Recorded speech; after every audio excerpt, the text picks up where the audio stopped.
I'm going to introduce Michael Coleman, who works currently for Tweed Shire Council. So those of you that are lucky enough to own your own roof with reasonable unshaded access to the sun, solar at your place might be an option for you. So when the Tweed community's latest carbon footprint was calculated, greenhouse gas emissions from grid electricity in homes are the second largest source of emissions pollution at 27%, second to transport at 35%. So it really is a significant contribution. So switching to renewables as your source of power at home would make a major contribution to reducing our community greenhouse gas emissions. So I'm going to introduce Michael Coleman to give you some tips to making a smart investment in solar at your place. So Michael has been a true believer in solar energy for more than 35 years. He built himself a solar-powered golf cart-sized vehicle back in 1988 in Germany. Michael's currently helping us at Tweed Shire Council to implement our Renewable Energy Action Plan, replacing lights, pumps and air conditioning with energy-efficient options and installing enough solar in pursuit of our target to reduce our carbon emissions from electricity by 50% by 2025. So he's got qualifications in engineering and financial planning, an interesting mix, Michael. He's good at separating the facts from the hype and promoting no-nonsense solutions that benefit the environment and the hip pocket. So please welcome Michael. Thanks, Tracy. Okay, solar at your place, getting good value for your money. So it's not quite easy all the time because we are bombarded with offers. They want to sell you something, and it's not always the really good solution they offer you. So I want to show you what is important, what questions to ask, what you need to look out for when you start looking at solar. We're here together to hear a little bit about solar power, how to make the most of your existing solar system if you have one already, or how to go about getting a good value for money system installed. Now, we all know, or most of us know, that the cost of installing solar system has reduced greatly year after year, although subsidies are reducing as well. But it's still a very good way of reducing your power bills greatly, or maybe even make money with your electricity account. And it's a very effective way of reducing your personal carbon emissions. What about batteries, you may ask? Well, they are still costly, and we'll talk a little bit about it, why this is so later on. Payback time can still be around 10 years or more, while the warranties are in the same range, somewhere between 8 and 15 years. So it can well happen that the usable life will be reached within this period, or that your warranty expires before the battery is paid back. So I think at the moment, not a really good proposition unless you really want one. When you sign up for an electricity account with solar, you usually offered a feed-in tariff for the excess solar. The excess solar is what you don't use in your own house and what you export to the grid. So this can be anywhere between 6 or less of 15, 16 cents at the most. Now bear in mind this, while you're buying your grid power at something, say 24 or 30 cents, and you only get between 6 and 50 cents for your solar power. So the first priority should always be use solar for offsetting grid power. So use your solar for the power you need, and only if you have something left over, sell it to the grid at a lower price than what you otherwise would have paid. And when you compare energy plans, always make sure you compare all rate charges and discounts as well as the solar feed-in tariffs, because quite often they are sort of interdependent. Now, solar, who is who in the solar game? There is the solar retailer that is just a business with a few desks and a few people with the aim of selling you solar equipment. Then they engage an accredited designer. That's a person accredited by the Clean Energy Council to design the system. So these are the ones that come out to your place, have a look at your roof, and then come up with a plan. Then the third person in the game, or persons, is or are the installers who actually put the system on your roof. Again, they need to be accredited by the Clean Energy Council, and they need to follow all the relevant rules, regulations, standards, and whatever there is, and there are many. Now, how do you get a good system installed?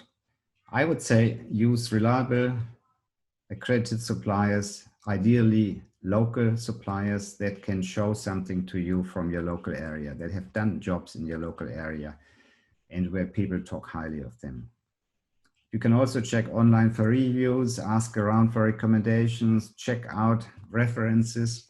But the main thing is don't buy from door knockers, from companies that move around the areas or the suburbs and do some jobs here, some jobs there. And when you have a problem, they are nowhere to be found. And also avoid products like solar panels where you cannot find the manufacturer or the name of the panel on the web. There's some installers that buy panels today here, tomorrow somewhere else, always something they can get very cheaply. But if and when there is a problem, it's not always easy to replace 1 or 2 panels within a large array. So it's a very risky business if you don't buy from a reputed manufacturer. Here's a little price guide. This is after the STC discount has been taken into account, what you have to pay these days for a good quality system. So for example, here in red, the 6.6 kilowatt system is a popular choice. Somewhere between $5,200 and $9,000 is what you have to pay. For that you get 18 panels and savings of between $1,400 and $1,900 a year. So this gives you a fairly good payback of somewhere between 4 to 4.5 years. Quality products. I would say, always use Clean Energy Council accredited equipment. They have a comprehensive list of panels, inverters, racking system, everything. So if it's not on this list, don't buy it. Don't get it installed. Also, Choice and CSIO together have done a comprehensive survey of panel performance, which you can look up online. And one word of caution in this context, quite often the mention is of Tier 1 panels. That's a term that's often misused. Tier 1 refers to the degree of vertical integration within the manufacturer. So it doesn't refer to the quality or the performance of the panel as such. Tier 1 panels can be great, and most of them are, but Tier 2 panels can also be good. Don't fall for this being something superior. It can be good, it may not be good. Now, quality products enlarged. We see here what one review site's name of Solar Quote, what they think what the best panels in the market today are. You see here panels on the left and panels on the right. The ones on the left are good panels, good quality panels. They are just not quite as good as the ones on the right. Maybe not quite as efficient, not quite as high in performance, but they're all good panels, what you see in there, with the absolutely class-leading ones here on the right being SunPower and LG. But there's many others not mentioned here in between. There are many more good quality panels on the market than there are inverters. Well, before we come to inverters, what can actually happen when you get a poor quality installation done is this. Can burn your house down, and it happens not all the time, but it happens every now and then all over Australia. You might get an ongoing poor performance over the years, which could be much better with spending a little bit more. And poor quality system also have the habit of requiring frequent and costly repairs after only a few years of operation. And when the racking system is not so good quality, it can also be very prone to corrosion, particularly in coastal areas. So the money you save upfront can really become very costly. But now to inverters. They are the heart of your system and the part most likely to fail. Therefore, we suggest to buy a premium brand with local support and rather buy a top-rated inverter and medium quality panels. Choice Solar Survey recently found that out of 700 systems they queried, 12% had inverter problems within the first 3 years. This is quite a lot. So the inverter is the part, if this fails, the whole system is down. You don't earn any money. And you have to wait until this is repaired and sorted out. It can be weeks sometimes. So again, there is a few really, really good products with a long history of delivering good quality products. These are SMA, Fronius, Solar Edge, and Enphase, they only make microinverters, and Tigo are panel optimizers. They work very similar to microinverters. There's some in the midfield here, like the ABB and the Delta, and there's some on the left side. But please now, they are also good inverters. They maybe just not quite as good in having stood the test of time yet. So what, if you want to know what kinds of returns you can expect or you should expect from your solar system, if you have one already, here's a few websites, and we will make these links available after the session. And all you need to have your power bill ready when you go to these websites and punch in a few details, choose a load profile, which basically reflects how your energy use in your household looks like during the day. And they will tell you how much money you will be saving, whether you will actually make some money, and what your payback will be. Now, the long-awaited question, why have battery prices actually increased? Well, in terms of Tesla, they put their prices up twice by small amounts, but still. First of all, there is government subsidies. Most states of Australia have battery incentives. Unfortunately, New South Wales doesn't.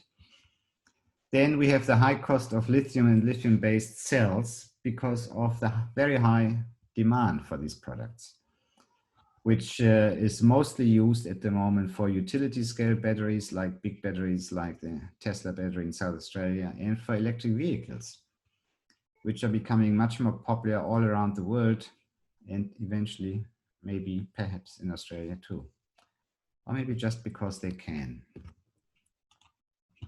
Demand and supply. More than anything, a few lessons to take home.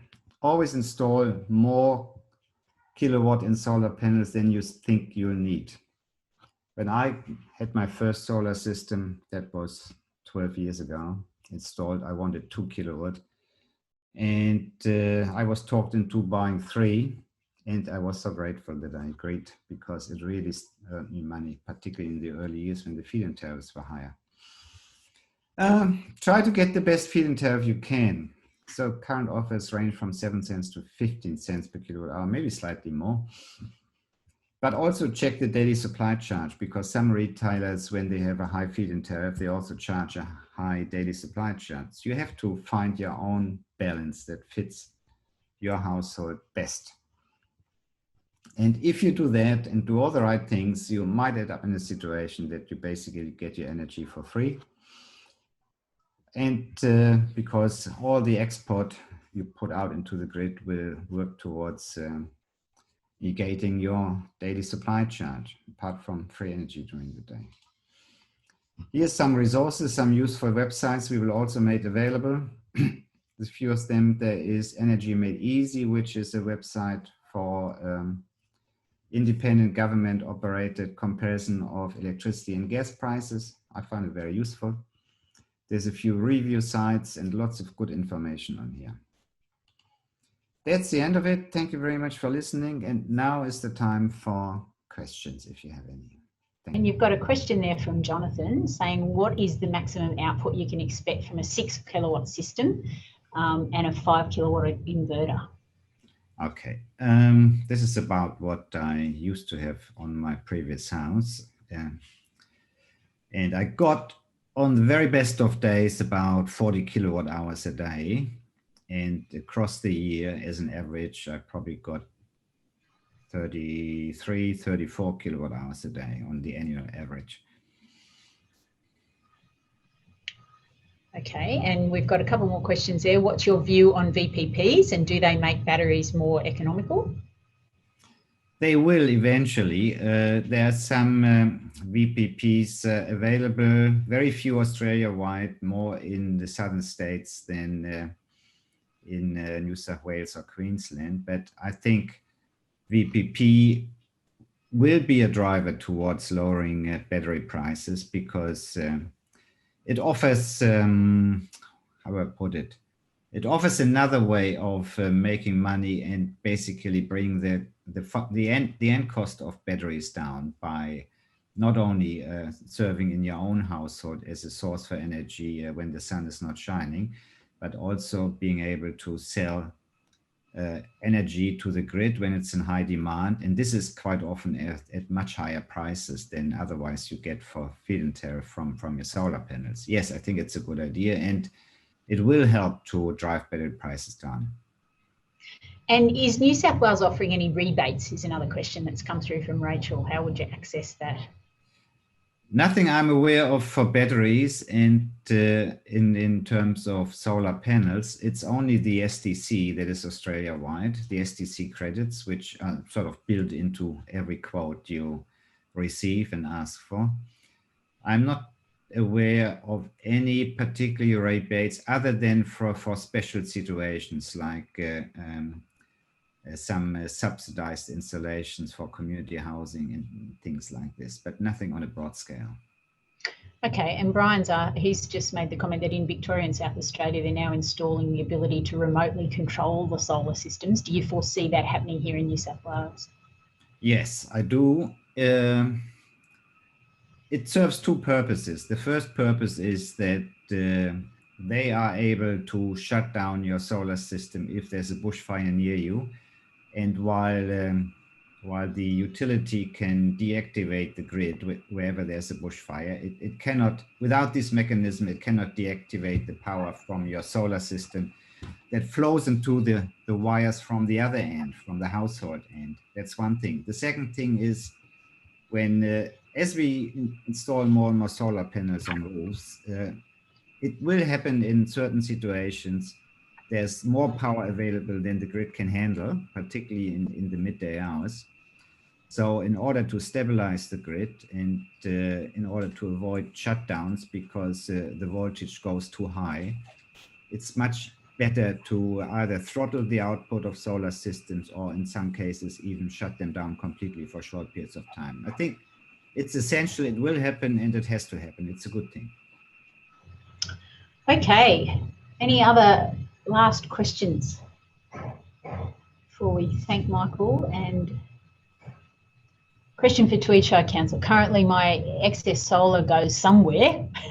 Has Tweed Shire considered offering the residents the opportunity to contribute to zero carbon emissions goal? So I guess I might try and have a go at that. We have had discussions at council around opportunities to do large-scale solar and to offer that to our residents. At this stage, we haven't proceeded with that. We're still really behind the meter, trying pretty hard to make sure that all of our buildings have solar on them and that we're reducing, and moving toward as much renewables as possible. But in terms of where the excess solar goes, can you answer that, Michael? Yeah, the excess solar can go anywhere. It can go to your neighbor if he doesn't have solar and runs an air conditioner or pool pump in the middle of the day, then he will get your solar. It can travel all across within the NEM, the National Electricity Market, which is the East Coast and South Australia and Tasmania. So you really have no control where your excess solar goes unless you are part of a VPN. So most likely it will stay in your local area. But if the local area doesn't need the power, it will travel up the wires until somewhere it finds a place to go. So maybe we could just have a general chat about how best to keep solar panels clean. Michael, you might even be able to help with that one. That's probably a good question. Councillor Chris Cherry's just sent that through, saying, how do we deal with this issue of them getting dirty, and then obviously they become less efficient if that's the case. Tracy, I could speak to that if you like. On you, Sebastian. Thank you. No problem. It's true on the most part that solar panels don't need cleaning very often, especially domestic panels on houses. The exception is if there's been like a dust storm or you live near a truck station that's got a lot of fumes and so forth. But so in general, I would say between 6 months and a year for a house. On the other hand, I did a study of a commercial solar setup, and I measured the production, the output before and after the panels being cleaned. and they were quite filthy and they had lichen growing on the panels, and that was a 30% increase in production after they were cleaned. Yeah, so on the whole, a lot of people say don't worry about cleaning them, the rain will do it for you, but it really does depend on how dirty they've gotten. And if they've actually been obscured, like if it's covered to the point where they look like they're obscured, then the production will be affected. Right. And I'm assuming that if they're up on your roof, you're probably better to get specialist people contractors to actually clean them than try to climb up there yourself. Yeah, absolutely. If you have a single story house, you could even like hose from the ground is better than nothing. But try and do it early in the day before the panels get too hot, because if you put cold water on a really hot panel, there is a risk of it cracking. Not likely, because they're built for rain and so forth. But it's just something to factor in. Okay. All right, people. Well, thank you very much. And please join me in thanking Michael for that extremely knowledgeable presentation that hopefully has given you some good tips from the Solar Buyer's Guide. And there's